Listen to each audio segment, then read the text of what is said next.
Sir, ಮೊದಲನೇ operation ಎಕ್ಸ್ಪೀರಿಯನ್ಸ್ಗೂ ಮೊದಲನೇ election ಎಕ್ಸ್ಪೀರಿಯನ್ಸ್ಗೂ ಏನು ವ್ಯತ್ಯಾಸ ಇದೆ ಸರ್?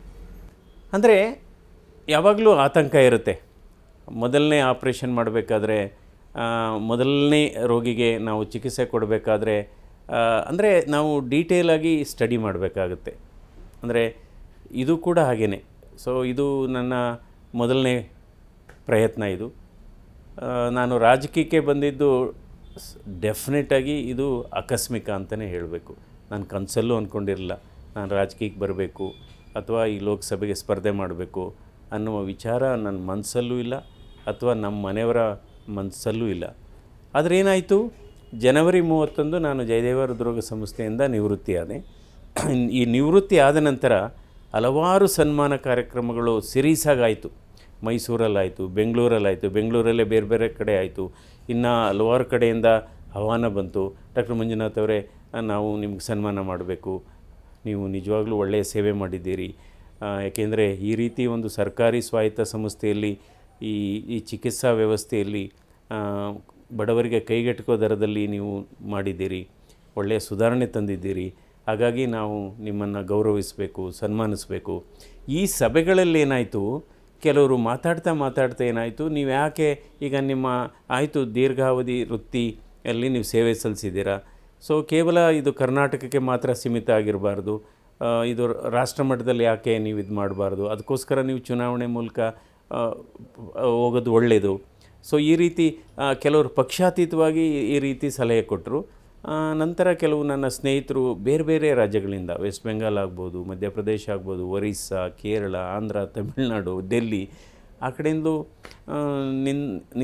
ಐ ಥಿಂಕ್ ಬಿಕಾಸ್ ನೀವು you are proved as not only a best good cardiologist, a very good administrator. So ನಿಮ್ಮ ಆಡಳಿತ ಅನುಭವ ಮತ್ತು ಈ ರೀತಿ ಇನೋವೇಟಿವ್ ಮೆಥಡ್ಸ್, ಹೊಸತನ ಇದೆ ನಿಮ್ಮ ಇದರಲ್ಲಿ, ನಿರ್ದೇಶಕತೆಯಲ್ಲಿ. ಹೀಗಾಗಿ ಅನಿವಾರ್ಯ ಅಲ್ಲ, ಆಕಸ್ಮಿಕವಾಗಿ ಬಂದಿದ್ದಾಯಿತು. ಬೆಂಗಳೂರು ಗ್ರಾಮಾಂತರನೇ ಯಾಕೆ? ಅಂದರೆ ಈ ಕ್ಷೇತ್ರ ಮತ್ತು ಪಕ್ಷ ಅದನ್ನು ವರಿಷ್ಠರು ತೀರ್ಮಾನ ಮಾಡಿದ್ದಾರೆ. ಫಸ್ಟ್ ಆಫ್ ಆಲ್ ನನಗೇನು ಆಯ್ಕೆ ಇರಲಿಲ್ಲ. ಸೊ ಇಲ್ಲಿ BJP ಮತ್ತು JDS ವರಿಷ್ಠರೇನಿದ್ದಾರೆ ಅವರು ತೀರ್ಮಾನ ಮಾಡಿದ್ದಾರೆ, ಕ್ಷೇತ್ರ ಮತ್ತು ಪಕ್ಷ. ನಂತರ ಏನಾಯಿತು, ರಾಜ್ಯದಲ್ಲಿ BJP ಮತ್ತು JDS ಮೈತ್ರಿಕೂಟ ಇದೆ, NDA ಮೈತ್ರಿಕೂಟ. ಹೀಗಾಗಿ ಇಟ್ ಮಸ್ಟ್ ಸಿಂಬಾಲಿಕ್ ಎಕ್ಸ್ಚೇಂಜ್ ಇರ್ಬೋದು. ಸರ್, ತಾವು ದೇವೇಗೌಡರ ಭಾಳ ನೆಚ್ಚಿನ ಪ್ರೀತಿಯ ಅಳಿಯ ಅಂತ ಹೇಳ್ತಾರೆ. ತಾವು JDS ಇಂದನೇ ಸ್ಪರ್ಧೆ ಮಾಡ್ಬೋದಿತ್ತಲ್ಲ ಸರ್? ಅಲ್ಲ, ಅದೇ ಅಂದರೆ ಅದು BJP ಯಾಕೆ? ಅಲ್ಲ, ಅದು ಆಪ್ಷನ್ಸ್ ಇದ್ವಲ್ಲ. ಅಲ್ಲ, ಅವರು ತೀರ್ಮಾನ ಮಾಡಿದ್ದಾರೆ, ನನಗೇನು ಆಪ್ಷನ್ ಕೊಟ್ಟಿಲ್ಲ. ನನಗೆ ಕೊಟ್ಟಿದ್ರೆ JDS ಆದರೂ ಸರಿ, BJP ಆದರೂ ಸರಿ ಇತ್ತು. ಫಸ್ಟ್ ಆಫ್ ಆಲ್ ನನಗೆ ಇದು ಇಷ್ಟನೇ ಇರಲಿಲ್ವಲ್ಲ. ಸೊ ಹೀಗಾಗಿ ಅವರು ಬಹುಶಃ ಏಕೆಂದರೆ ರಾಜಕೀಯ ಅನುಭವದ ಹಿನ್ನೆಲೆಯಲ್ಲಿ ಅವರು ಹೇಳಿದ್ದಾರೆ. ಸರ್, ಒಂದು ದೊಡ್ಡ ರಾಜಕೀಯ ಫ್ಯಾಮಿಲಿಗೆ ಅಳಿಯನಾಗೋದು ಅದು ವರ ಆಗುತ್ತೋ ಶಾಪ ಆಗುತ್ತೋ ಸರ್? ಎರಡೂ ಆಗುತ್ತೆ. ಯಾಕೆಂದರೆ ನಾನು ಹೃದ್ರೋಗ ಸಂಸ್ಥೆಯಲ್ಲಿ ಕೆಲಸ ಮಾಡತಕ್ಕಂಥ ಸಂದರ್ಭದಲ್ಲಿ ಈ ಹಿನ್ನೆಲೆಯಿಂದ ನನಗೆ ಡಿಸ್ಅಡ್ವಾಂಟೇಜಸ್ಸೇ ಜಾಸ್ತಿ ಇತ್ತು ಅಡ್ವಾಂಟೇಜ್ಗಿಂತ. ಯಾಕೆಂದರೆ ಎಲ್ಲರೂ ಕೂಡ ಏನೋ ಒಂದು ಬೂತ್ ಕನ್ನಡಿ ಹಾಕಿ ನೋಡ್ತಾಯಿದ್ರು.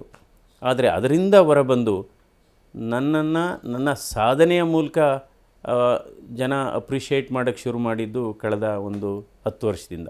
ಬಟ್ ಅದರಿಂದ ಹೊರಬರಬೇಕಾದ್ರೆ ಬಹಳ ಕಷ್ಟ ಆಯಿತು. ಯಾಕೆಂದರೆ ನಂತರ ನನ್ನನ್ನು ಪ್ರತ್ಯೇಕವಾಗಿ ನೋಡಲಿಕ್ಕೆ ಶುರು ಮಾಡಿ, ತಾವು ತಮ್ಮ ಸಾಧನೆಯಿಂದ ಗುರುತಿಸ್ಕೊಂಡ್ರಿ ಅಂತ. ಹೌದು, ಪ್ರತ್ಯೇಕವಾಗಿ ನೋಡೋಕ್ಕೆ ಶುರುವಾಯಿತು. ಇಲ್ಲ, ಡಾಕ್ಟರ್ ಮಂಜುನಾಥ್ ಅವರ ಸಾಧನೆ ಮತ್ತು ಅವರ ಕಾರ್ಯವೈಖರಿ ಮತ್ತು ಅವರು ಸ್ವಂತ ಅವರ ಸಾಧನೆ ಮೂಲಕನೇ ಮೇಲೆ ಬಂದಿದ್ದಾರೆ ಅನ್ನುವ ಅದರಿಂದ ನಾನು ಯೂನಿವರ್ಸಲಿ ಪಕ್ಷಾತೀತವಾಗಿ ಎಲ್ಲರೂ ನನ್ನನ್ನು ಇಷ್ಟಪಡ್ತಾಯಿದ್ರು.